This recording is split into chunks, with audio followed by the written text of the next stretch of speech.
از کتابچه خونده درباره خاصیت‌های شفایی بعضی موادهای طبابتی، مثلا خربوزه چه خاصیت دارد، انار چه خاصیت دارد، نوک چه خاصیت دارد. من هر روز پنجشنبه برآمد دارم در تلویزیون سفینه، هر سه شنبه نشون میدم.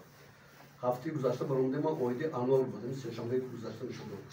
اینجا به عمومی گویی بسیار است. مثلا انار سه نمود است: انار شیرین، انار نوردان، انار ترش. هر یکیش مجازش دیگر، خاصیت طبابتش دیگر. برای من فکرم اینه که وقتی ما در یک جا گام میزنیم که ما هر وقتی ما نماینده‌های طب خلقی اساسناک کردیم که کدامش برای چی فایده دارد، برای چی ضرر دارد، بعد اندازه‌اش باید بگیم. بعد مثلا حاضر میگیم فلان خیلی چای کنید، خوب خواهی دلانه است، کسی دیگر مقدار چقدر بدونش دارد. مثلا در یک لیتر آب یا در 300 گرم آب همین آینده مقدار نوشیدن دارد.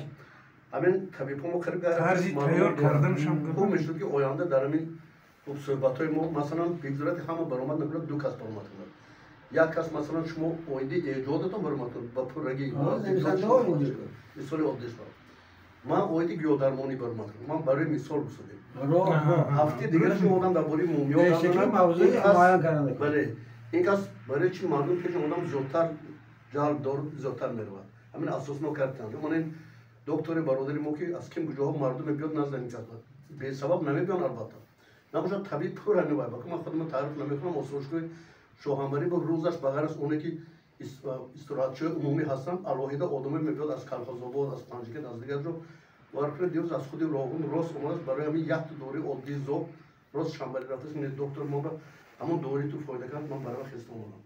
ولی که ارزش راهکروش چقدر زیاد نیست، اما ارزش دور باشد 30 سوم.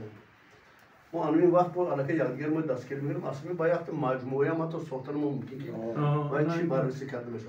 با ما یک نیت دارم که گیاهای شفایی در لهجه‌های مردمی، مثلا این برادر غرمش گفتن من گلی خیری گفتم زمان رسوخت الته درست.